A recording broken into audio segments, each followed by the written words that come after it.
আল্লাহ রাব্বুল আলামিন বিশেষ একটা মাস দিয়ে দিলেন তার বান্দাদেরকে তাকওয়াবান হওয়ার জন্যে, তার ভয় অন্তরে আনার জন্যে। সেই মাসের নাম হলো রমজান মাস। সামনে রমজান মাস আছে না নাই? এই যে কিছুদিন পরেই রমজান চলে আসতেছে। আল্লাহ রাব্বুল আলামিন কোরআনের ভিতরে বললেন, ইয়া আইয়ুহাল্লাযীনা আমানু কুতিবা আলাইকুমুস সিয়ামু কামা কুতিবা আলাল্লাযীনা মিন ক্বাবলিকুম লাআল্লাকুম তাত্তাকুন। সুবহানাল্লাহ পড়ে আল্লাহ রাব্বুল আলামিন বললেন, হে ঈমানদারেরা, ও আমার গোলামেরা, ও আমার বান্দারা, তোমাদেরকে একটা রমজান মাস তোমাদের উপরে ফরজ করা হলো। রমজানকে তোমাদের উপরে ফরজ করা হলো যেমনি ভাবে পূর্ববর্তীদের উপরে করা হয়েছিল। এটা কি জন্য করা হলো? আল্লাহ রাব্বুল আলামিন বলেন, লাআল্লাকুম তাত্তাকুন, যাতে করে তোমরা তাকওয়াবান হতে পারো, যাতে আমার ভয় তোমরা অর্জন করতে পারো। আল্লাহর ভয় অর্জনের জন্য আল্লাহ আমাদেরকে ভালোবেসে যে, হে বান্দা, তোরা আমাকে একটু ভয় কর, আমাকে ভয় করে আমার আদেশগুলো মান, আর আমাকে ভয় করে আমার নিষেধগুলো থেকে বিরত হ, তাহলেই তোদের জন্য জান্নাত রেখেছি। এই ভয় অর্জনের জন্য আল্লাহ রাব্বুল আলামিন একটা মাস আমাদেরকে দিলেন। সুবহানাল্লাহ। তারপরেও যদি আমরা আল্লাহর ভয় তাকওয়া অর্জন করতে না পারি, তাহলে আমার মতো কপাল পোড়া আর কেউ হতে পারে। তো এই রমজান মাস আসার পূর্বে আমাদেরকে কিছু প্রস্তুতি গ্রহণের দরকার আছে না নাই? আমাদেরকে কিছু প্রস্তুতি গ্রহণ করতে হবে, যে প্রস্তুতিগুলো অর্জন করলে আমরা রমজান পর্যন্ত পৌঁছাতে পারবো, রমজান আমাদের জন্য কল্যাণকর হবে। সেই প্রস্তুতির জন্য সর্বপ্রথম তাফসীর কারকগণ, হাদিসের বিশিষ্ট মনীষীগণ যেই কথাগুলো বলেছেন, যেই প্রস্তুতিগুলোর কথা বলেছেন, সেগুলো হলো, এক নাম্বার হলো রমজানের পূর্বে আমাদেরকে বেশি বেশি ইস্তেগফার পড়তে হবে। কি পড়তে হবে? ইস্তেগফার। কি ফার? ইস্তেগফার। ইস্তেগফার যেন আমরা রমজানের পূর্বে বেশি বেশি পড়তে পারি। কারণ আমাদের জীবনে অন্যায় পাপ আছে না নাই? আছে। আমাদের জীবনে ভুল আছে, পাপ আছে। তো এই ভুলগুলো থেকে আগে যদি আমরা তওবা করে ফিরে আসতে পারি, তাহলে আল্লাহ রাব্বুল আলামিনের রমজান মাসের যে ফজিলত, সেটা পরিপূর্ণভাবে আমরা পেয়ে যাব। সুবহানাল্লাহ পড়ে। তো এই জন্য আমাদের রমজানের পূর্বে বেশি বেশি ইস্তেগফার পড়তে হবে, আল্লাহর কাছে ক্ষমা চাইতে হবে, বিগত দিনের ভুল সমূহ থেকে আল্লাহর কাছে ক্ষমা চাইতে হবে। আল্লাহ রাব্বুল আলামিন সেই বান্দাকে পছন্দ করেন যেই বান্দা ভুল করার পরে আল্লাহর কাছে তওবা করে, আর আল্লাহ রাব্বুল আলামিন মাফ করতে ভালোবাসেন। ভুল মানুষের হবেই, পাপ আপনার হবেই, তবে কপাল পোড়া হলো সে, যে সে অন্যায় করার উপরেই শুধু অন্যায় করতে আছে। এটা হলো কপাল পোড়ার লক্ষণ। কিন্তু ভুল হওয়ার পরে সে যদি সাথে সাথে উঠে দাঁড়ায়, আল্লাহর কাছে তওবা করে, আল্লাহ রাব্বুল আলামিনের কাছে তার চাইতে প্রিয় বান্দা আর কেউ হতে পারে না। তো এজন্য আমাদের ভুল হবে, অন্যায় হবে, পাপ হওয়ার পরে আমরা যেন বসে না থাকি, আমরা যেন হতাশ না হয়ে যাই যে আল্লাহ আমার ভুল মাফ করবে কিনা। আল্লাহ রাব্বুল আলামিন আমাদের জীবনের সব ভুল মাফ করবেন। কারণ আল্লাহ রাব্বুল আলামিন সূরাতুত তাহরীমের ৮ নম্বর আয়াতের ভিতরে বলেছেন, ইয়া আইয়ুহাল্লাযীনা আমানু তুবু ইলাল্লাহি তাওবাতান নাসুহা। আল্লাহ বলেন, হে ঈমানদারেরা, ও আমার গোলামেরা, দুনিয়ার জীবনে চলার পথে, দুনিয়ার ভিতরে চলার পথে কার কি অন্যায় হয়েছে, কি পাপ তোমরা করেছো, যে পাপই হোক না কেন, যত বড় অন্যায় তুমি করো না কেন, আমি আল্লাহ তোমাকে জানিয়ে দিলাম, তুমি যদি খাঁটি অন্তরে তওবা করতে পারো, তোমার জীবনের সব গুনাহ আমি আল্লাহ মাফ করে দিব।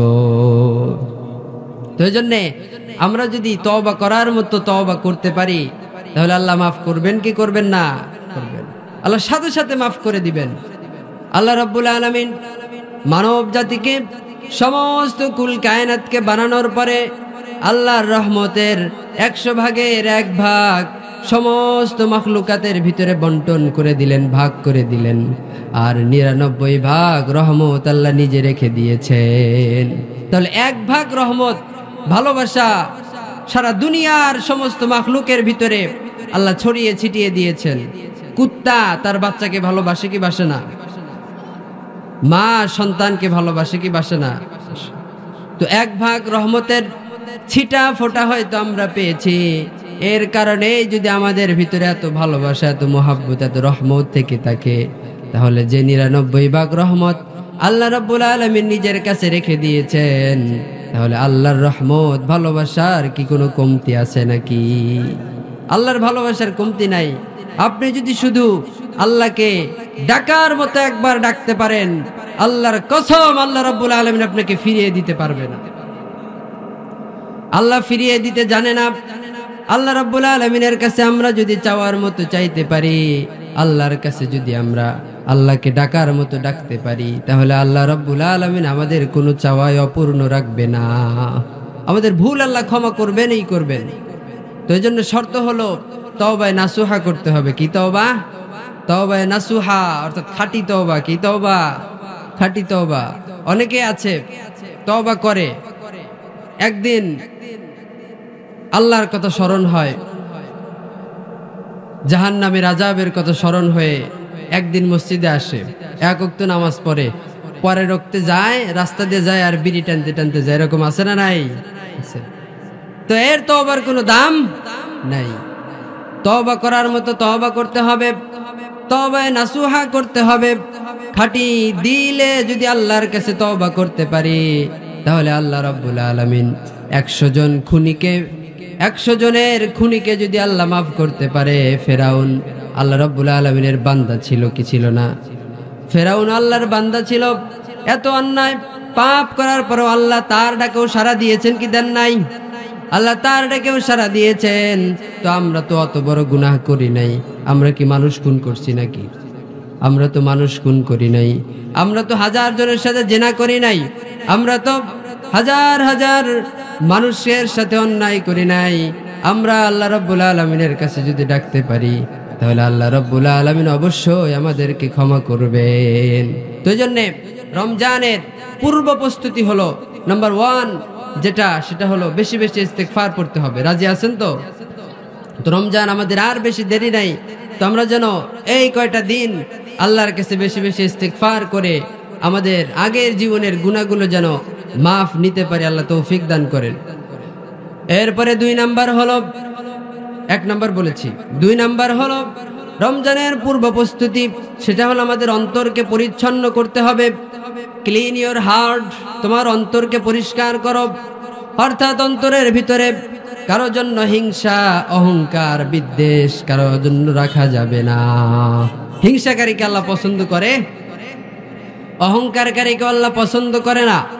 আল্লাহ রাব্বুল আলামিন ওই বান্দাকে বেশি ভালোবাসেন যার অন্তর পরিষ্কার, যার হৃদয় পরিষ্কার, যার হৃদয়ে অহংকার, হিংসা, সে আল্লাহর কাছে দামি হতে পারবে?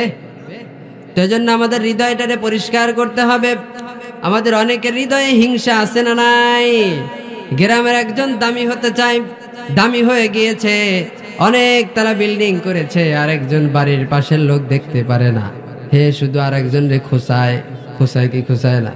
অরে কয় দেখ সুদের টাকা দিয়ে বিল্ডিং করতেছে। আরে ও সুদের টাকা দিয়ে করতেছে না, কি করতেছে? তোমারও খোঁজ রেখে লাভ কি? ঠিক কিনা?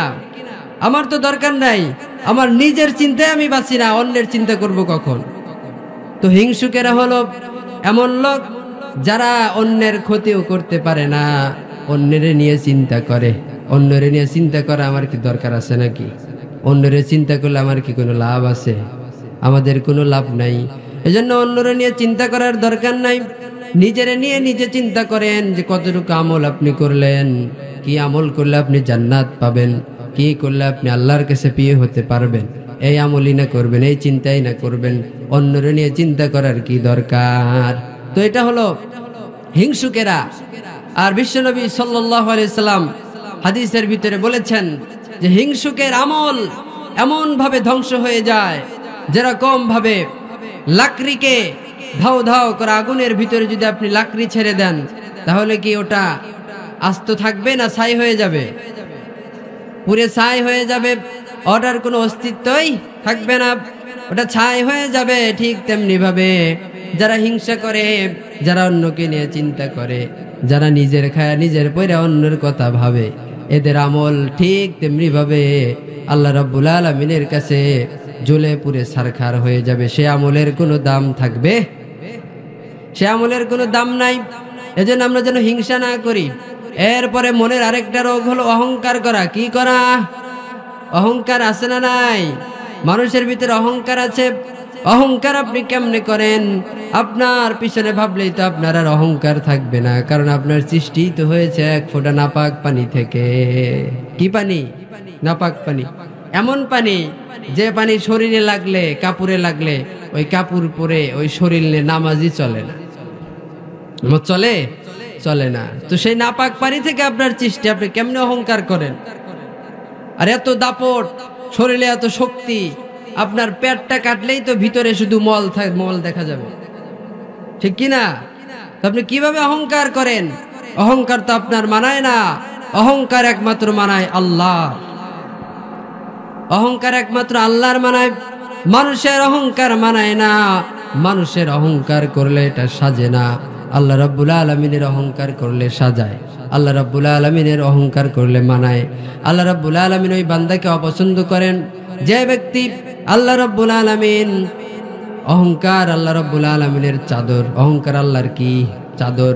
দুনিয়ায় যে অহংকার করে, আল্লাহ বলে, দেখ ফেরেশতারা, ওরা আমার চাদর নিয়ে টানা হেসরা করে। যে আল্লাহর চাদর ধরে টান দেয়, সে কি ভালো মানুষ নাকি? সে ভালো মানুষ? সে কোশ্চিন কেন ভালো মানুষ হতে পারবে না। এজন্য আমরা যদি ভালো মানুষ হতে চাই, আল্লাহর কাছে প্রিয় হতে চাই, তাহলে আমাদেরকে অবশ্যই অহংকার মুক্ত হওয়ার দরকার আছে না নাই? তো রমজানের পূর্বে 2 নাম্বার প্রস্তুতি হলো অন্তরকে পরিষ্কার করতে হবে। অন্তরের যাবতীয় রোগ থেকে আমাদের অন্তরটা ক্লিন করতে হবে। যদি এটা করতে পারি, তাহলে আল্লাহ রাব্বুল আলামিনের কাছেও আমরা প্রিয় হয়ে যাব। সেজন্য রমজানের পূর্ব প্রস্তুতি বিষয়ে যে 2টা কথা বলা হলো, যে 1 নাম্বার হলো বেশি বেশি ইস্তেগফার করা, আর 2 নাম্বার হলো আমাদের অন্তরকে পরিষ্কার করা। কারোর জন্য হিংসা, বিদ্বেষ, অহংকার না রেখে আমরা যেন অন্তরকে পরিষ্কার করে রমজান পর্যন্ত আল্লাহ আমাদের পৌঁছায়। আল্লাহ রাব্বুল আলামিন আমাদেরকে তৌফিক দান করে। সকলে পড়েন আমিন।